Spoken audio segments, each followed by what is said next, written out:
Should you get an iPhone 16 or should you wait for the 17? Honestly, I would wait. We are very well aware that Apple does this thing where they just feel this need to add stuff so that you buy the phone. But this time around, they're actually gonna make you wait for half the shit that's appealing. I just don't feel like there's enough in this new phone to warrant you paying the full price of a brand new iPhone just to get a side button. That just doesn't really make me comfortable with putting that much money into it, you know? And for a lot of people, I feel like this is an investment. You want to make sure you're investing in the right product, and that just becomes harder and harder to determine each year. Like personally, I've been rocking Pixel 9 Pro.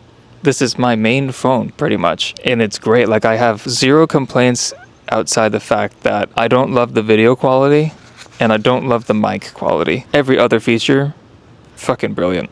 Like perfect. Like I genuinely have absolutely no complaints at all. It just feels repetitive, you know? I think a lot of people are feeling that, especially this year, because they made it very obvious that we're not getting half of what they promised at the iPad event when it comes to Apple Intelligence until 2025, especially if you're in a different country. I don't really understand how the iPhone 16, see? Like I can't even tell the fucking difference. I don't even know how it sold out so fast. I woke up at 4:30, I had 4 devices, and I was let in around 4:11. I got in with my computer first. My other 3 devices didn't get let in for like 30 minutes. And then the phone was sold out at the store I wanted to go to within the first 40 minutes of the whole event. So like before 6 a.m., pretty much all of like downtown LA was sold out. It just got me thinking, like, I wonder like if there's just that many people that decided to hold off on getting the 15 and now this is like compensation, so they're just getting the phone now because they've waited long enough. That's a little more understandable, but even then, usually you wait for the next phone because there's like some new feature that's just like the cherry on top, you know, like, oh, I waited on the 15 because USB-C is great and all, but I don't care for the action button and I'm perfectly fine with my whatever 13 Pro. Fair enough. And then you wait for the 16 and you're like, okay, cool.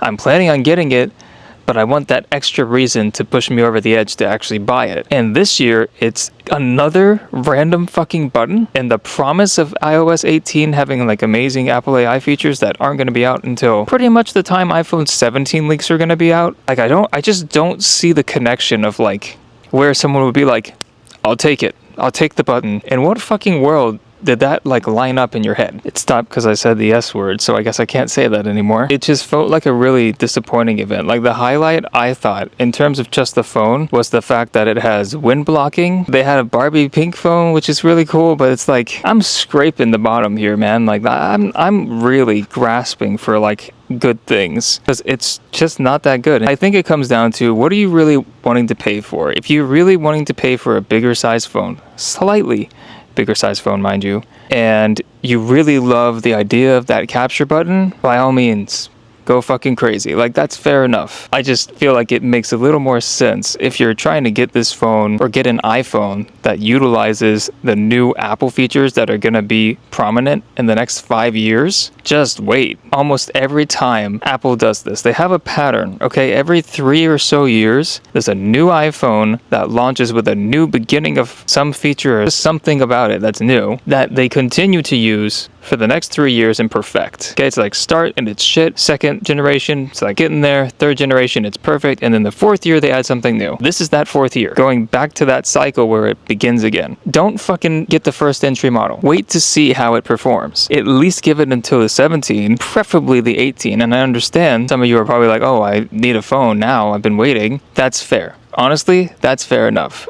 I would still say, if your phone is working, just replace the battery. I don't understand why more people don't do that. It makes it like brand new. Like it's gonna act like you just got it that day. Try it, like it's amazing. Anyways, wait. Just wait. You're not missing out on anything. So I think it's pretty safe to say, I would recommend you don't get the iPhone 16. I would wait for the 17. That being said, if you are due for an upgrade and you have the funds put away and you're just really set on getting this phone because it's your time to get a new phone, take it, man. If you have a 13 Pro, don't get this fucking phone. I know in the TikTok video I said that's like the cutoff. It's barely a cutoff. It's like, you know what, you can if you want. I would recommend you don't, because you're only going to see a significant change in like maybe the photo quality. Honestly, I feel like unless you're making videos on a daily basis, you probably won't see that big of a difference. And I've actually met people that prefer the photo quality on the 13 Pro and the 13 line in general compared to the new ones, because I guess the newer cameras are just too sharp. Keep it in mind, and maybe don't get a 16. So there you go. Don't get it. Really don't get it. If you're questioning it, if you're watching this video, you probably just shouldn't get it. I'm just saying, you get a used 15 Pro and still get Apple AI, and everyone's selling them right now. This video was sponsored by no one. If you'd like to be a sponsor, let me know.